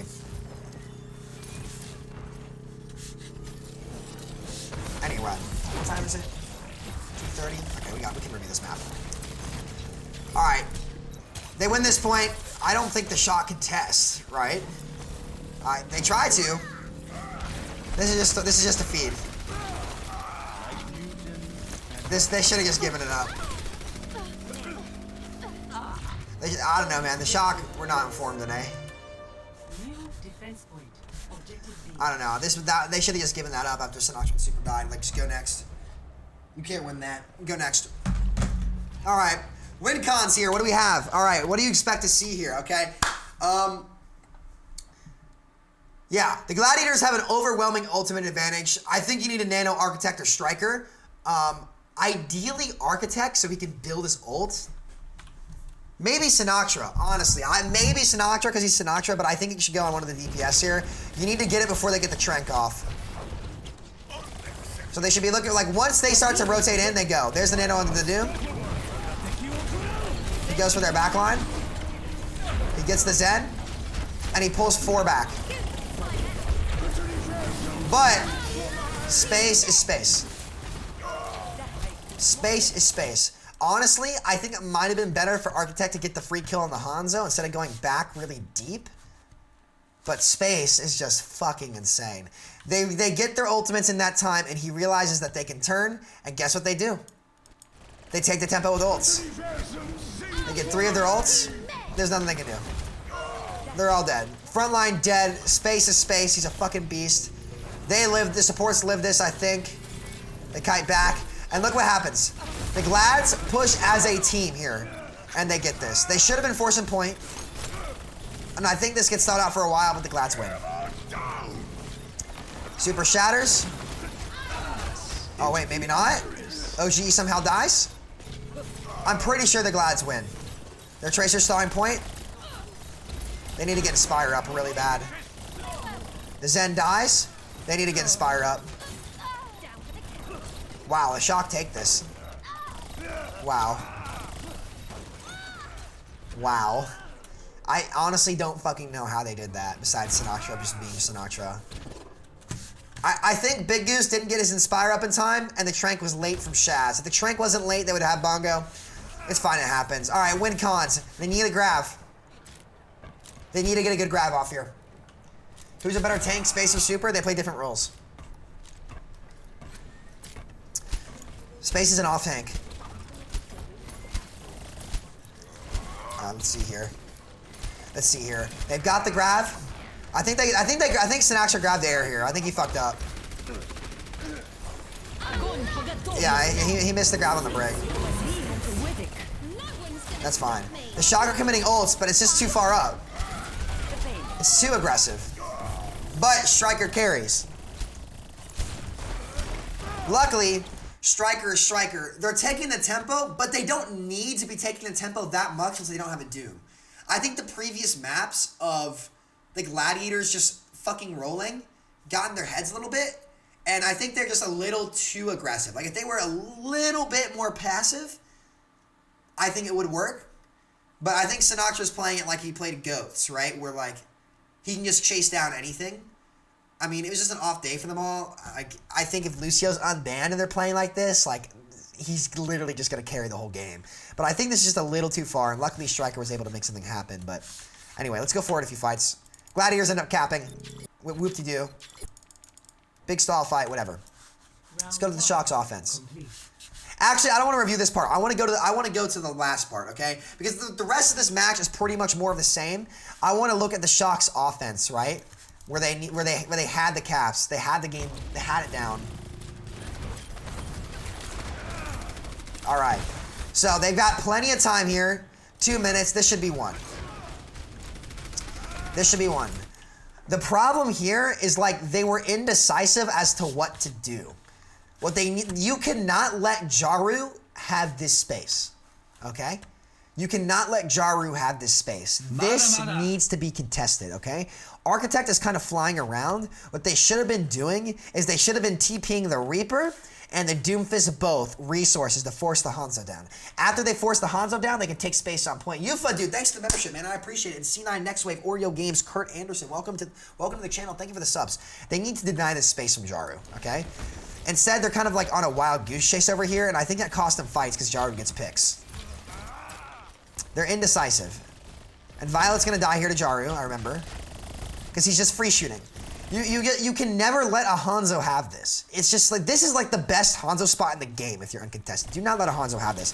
Violet dies because he has nowhere to go. Violet was getting caught out a lot this game. He was getting caught out a lot. And honestly, it's because of these setups, really. The Doom goes on them finally. Doom's in the air. They lose this. Super dies because the... Oh, wait. Bird Ring dies. Wait, what? How? These should be won. They lose this fight. All right. Full disclosure, the Gladiators should have won that fight. I think other people got picked off when they shouldn't have. But no, like, the setups just aren't great. The setups aren't great. This game is sloppy. All right. So they're coming in here. Jaru swaps to the Kree. Okay. I think you nano Sinatra or Architect. You use this nano aggressively. If Sinatra's charged, you give it to him because he's the MVP. Okay? Put the game in your MVP's hands. Architect will be able to follow up, most likely on the grab. I think Nano Doom is really good, and ideally that's better. But put the game in Sinatra's hands. I'm okay with this. Let him get aggressive. All right, they're setting up. They're going in for an engage. See, here's the thing. I think they're just wasting resources. They're poking for Trank. Here's the problem, right? Super and Sinatra, like, they're playing Tracer Doom, but Super feeds them a Trank. Like, and charge. Like, I don't think the tank should be peeking until these guys are ready to go. And again, it's the stress of a match, and it's very minor things. But that's just like unnecessary poke, right? And that's just synergy. It happens. I think in VOD review, if they review that, they'll catch it. But now they have all their resources, their DPS are set up, and now they go. Because look now, chat. If they hadn't gone forward for that poke there, Shaz wouldn't have Trank. Space wouldn't have his ult, right? Look 20 seconds back. They're coming in with Nano, 20 off Trank, 10 off this ult. If they don't poke, they come in with an advantage. But they give it away for free.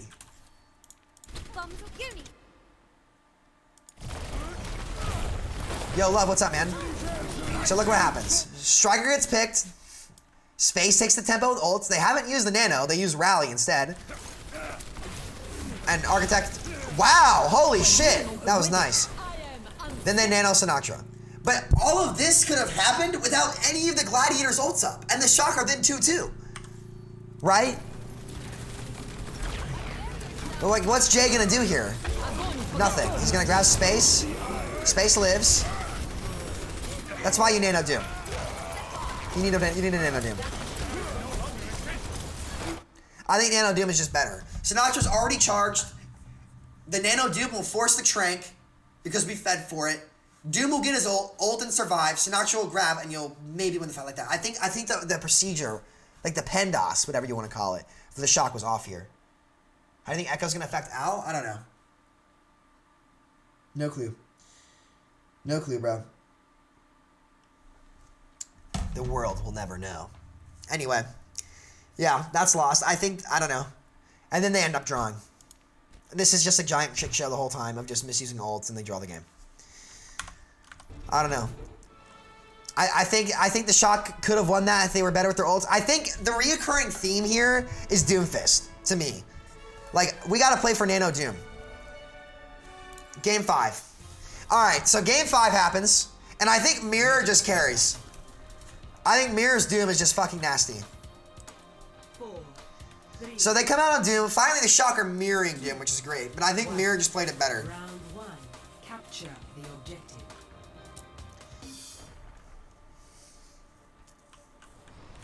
Maybe we'll see chips on this weekend, chat. Alright. So the Shock have taken this aggressively, which is good. They're giving their Doomfist room. This is what Super needs to be doing. I think he's doing a good job of that. The Doom's trade. Mirror goes behind, kind of misuses his cooldowns and gets slept. But Super and Architect have forced him down. Go in! Oh, no, no, no.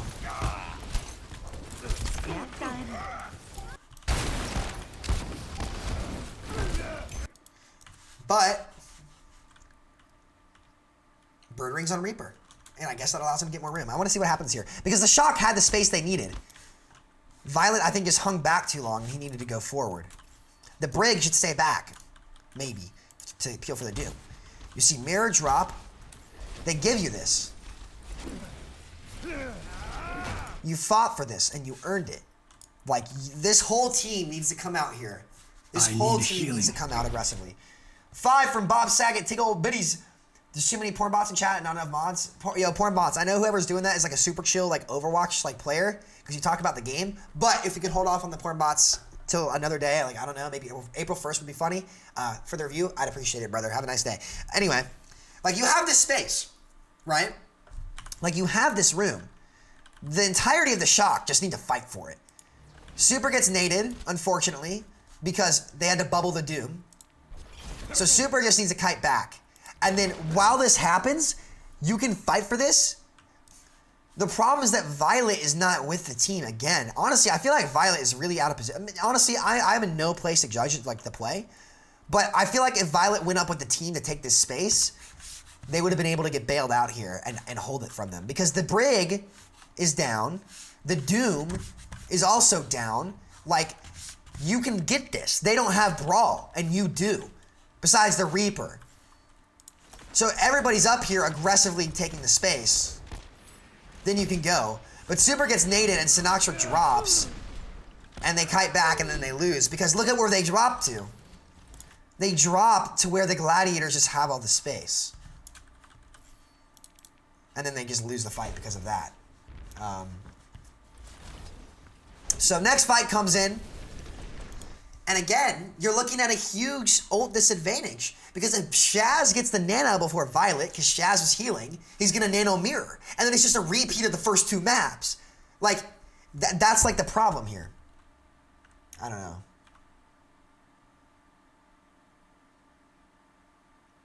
I don't know. We'll see. So let's see what happens here in this fight. I think Shaz is going to get Nano, they're going to Nano Mirror. It's been working the whole game. They've gotten to take the tempo from it the whole game. The Nano is more important than the rally. Reaper drops. Architect goes in and dies. And it's a snowball. Mirror might be dying, but he's getting what he needs. And now look. You've got Nano, Doomel, Shatter, Grab, all of this shit. All from the space because you're playing aggressive for it. You know?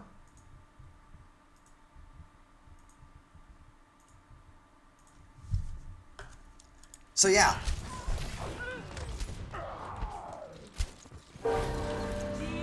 Honestly, I think Shaz and Big Goose are very underrated. All right, next fight coming in. Let's look at win cons. Again, it's like what are you gonna do to this? Nothing. Like the amount of pressure that comes from this is just so much. And the Shock had no answer. So it's coming in, and it's already it's halfway here for the Glads, and they've got ult advantage. If they can win with just Nano Doom, because they don't have the ults to stop it, they can just win the map 100-0 with the Grav next fight. So I think they wait for Super to get in right here, and they're just gonna go. And they nano him right now, and he just goes in super deep. This was too early. Holy fuck, Mirror. And then they just use the Grav. But look at what happens. Just from nanoing the Doom, he can get slept, right, and do nothing. This front line is fucked.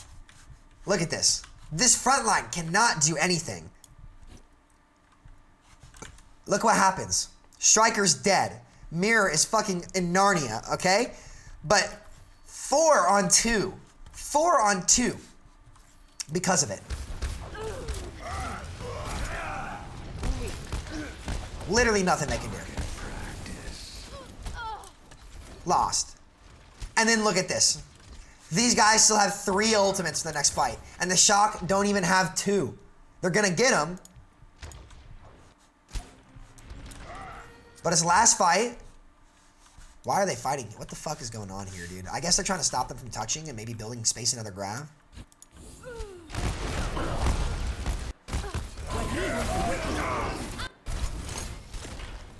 So they chase him to spawn. Mirror has ult. They've got 4 ultimates online. They're cutting back. They're deciding to fight here. They're fighting here because they know none of these guys have their ults yet or they're coming up on them. And they're forcing them in a bad spot. If they fight here with their ults, the Shock are going to panic and overuse. And then even if they cap the point, they're going to be at 99 and they'll have no ults to defend. Architect has died. They're committing everything. They're trading. Sinatra's saving his Grav. Space is going to get another Grav by this time. And they've won the fight somehow. They're just taking it to him.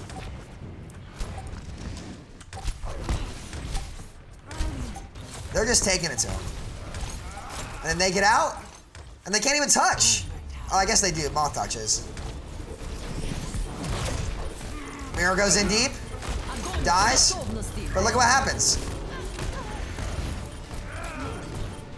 Look at this. This is such good cycling of ults. Because they force the fight up front, it forces Sinatra's Grav just to get the point, Violet's Nano, Moth's Rally, and Super to switch.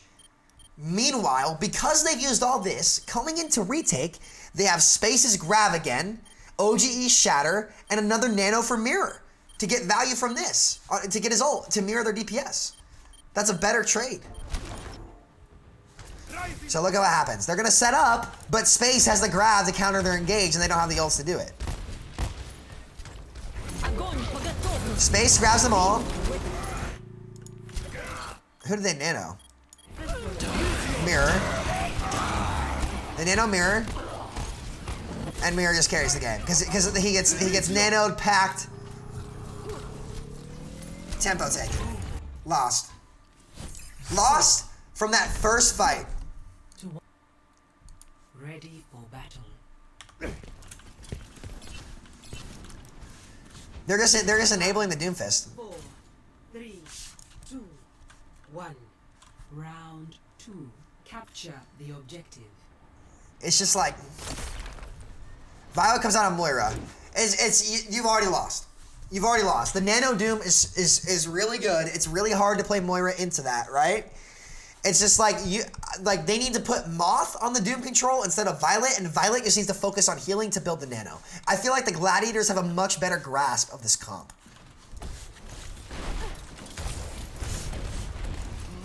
So Super's going in. He's 1. They need to nade Super and build the Nano.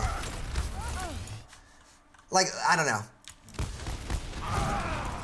Mirror gets the kill on Violet. Sinatra trades with OGE. It's a big trade here. But I feel like the Glad's at a disadvantage. Shaz is 1, gets peeled. Comes back, super's low. Mirror gets a kill on Architect. Mirror's just carrying the game. Mirror just carries this game. Mirror was the deciding factor of this game. Like, they won because of Mirror. They were able to enable him. Violet's 45 on Cole. Shaz is 73 to the Nano on Mirror. Even if he goes in hard and kills 2, he's forced them all back, and then their front line can just carry the game. Win the game. The second the Shock picked Moira, they lost. They need to play Ana, and they need to build Nano as the focus. The Brig needs to counter and peel the Doom, and then the Ana needs the Nano Doom. Or Nano Zarya.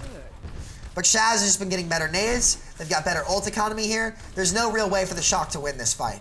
They're going to Nano the Doom, and they're just going to win. And the Doom doesn't get value, they're going to get the grab first, and they're going to grab, and then they're not going to be able to stop it. The Nano Rhyme. Doom is trade. OGE goes in aggressive. Mirror can then go in aggressive in turn. If you Nano the Doom or the Rhine, you can just run into them. You can't stop it. Now Space has the grab.